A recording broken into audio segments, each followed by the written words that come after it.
Alright, welcome everybody. Today we're going to do a video on my Smith & Wesson Model 49 Bodyguard. This is a 38 special snub nose with a 1 7/8 barrel, 5-shot 38 special.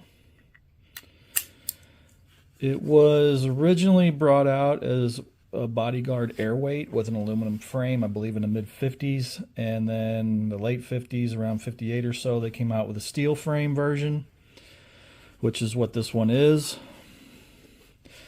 The airweight was the Model 38, and the steel frame version was the Model 49. This here is one from probably the early 80s, and it's definitely shows some use. It's got some mild pitting on it, just surface finish type pitting. It does not have the original cylinder. I did change the cylinders out. The cylinder that this came with had an issue with skipping on a cylinder. I had an extra parts kit laying around and slapped this cylinder in it, and it worked fine. Although it does have something got on it where the finish got removed on it. The Bodyguard came out in the same decade as the Centennial. The Centennial is a hammerless version, and the Bodyguard is a shrouded hammer version. So as you can see, this gun is double action. We're going to be fired quickly in double action mode, and it can also be fired in single action mode with the hammer being exposed in the shrouded frame. You can still shoot the single action mode.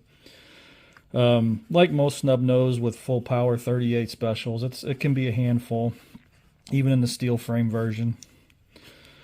This gun, for snub nose, it shoots pretty good. And like I said in my video on the Centennial, you'd be surprised how well snub nose revolvers can shoot. 25 yards, no problem keeping it on paper. I'm not a very good pistol shot, but I would be confident shooting at targets out that far with this at a fairly quick pace without a problem.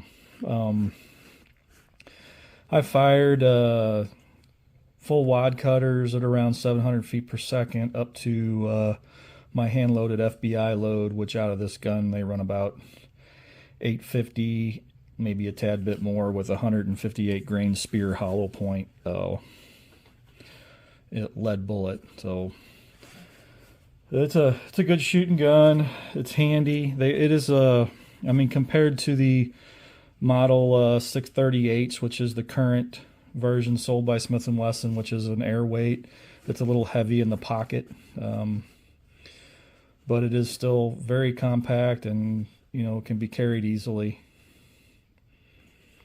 It does have a fixed sight on the rear, like typical snub nose fashion. The sights are less than desirable for accurate shooting, but are perfectly adequate for what the gun was intended to do.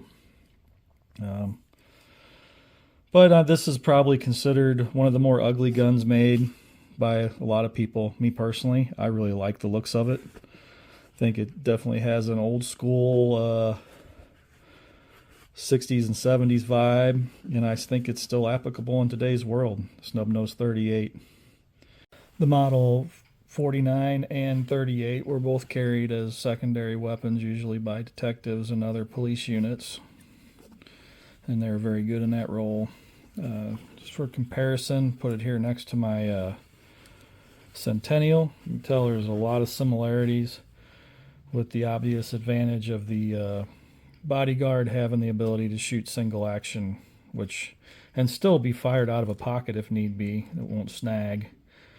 And I like that option on these. I do like the Centennial a lot, but given the choice to carry, I'm going to carry the Bodyguard, mostly because my Centennial has the lemon squeezer safety on it, and I need to work on my grip to get it 100% where it engages every time I grab it without thinking. So in my case, the Bodyguard is a better carry gun. A new Centennial without the safety would probably be nice too, but like I said, I do like the added versatility of single action mode in these, and I don't feel like it hampers anything having that frame shape like that over having the hammerless design there. So, but they are very close in dimensions. I know the newer ones, I believe in both models, the cylinder is just a tad bit longer. I know it's hard to tell in this picture, but and I'm assuming that's so they can be chambered in 357 if need be, and the frame obviously is probably a little bit longer, but holding these in the hand, they feel very close in size and weight. Not a whole lot of difference between the two. And like I said, it's a 5-shot, so you're limited on capacity for carrying, but you know, it did the job for many years. There was a lot of these made. There's a lot of them out there. Given the choice for carry, I'd probably look towards one of the airweight versions, as it's a lot lighter.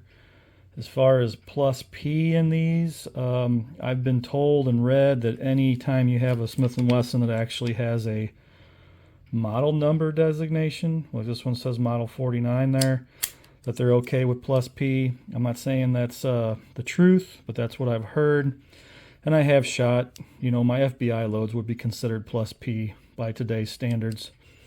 That being said, 38 special ammo of the day back in the 40s and 50s was probably closer to what we call plus P today anyhow, but that's a very slippery slope to talk about, and there's a lot of varying opinions on that. But in any case, the steel frame version, I wouldn't have a problem with shooting plus P with through it. There's a little bit more meat between the chambers and the cylinder on the J frame. I think they're a pretty strong design.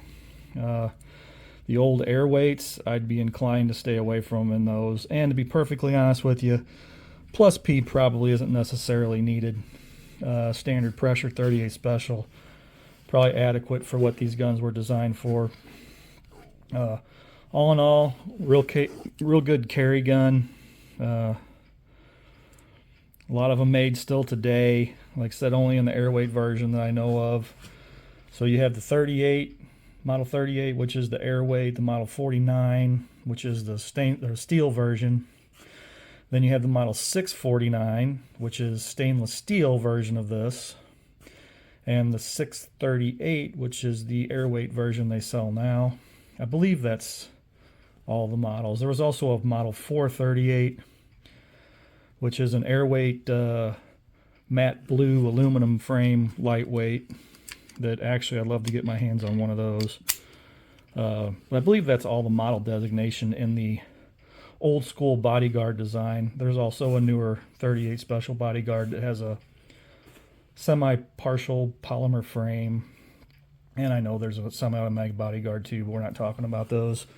But anyway, that's pretty much my take on the Smith & Wesson Bodyguard. Hope you enjoyed the video, and you all have a good day.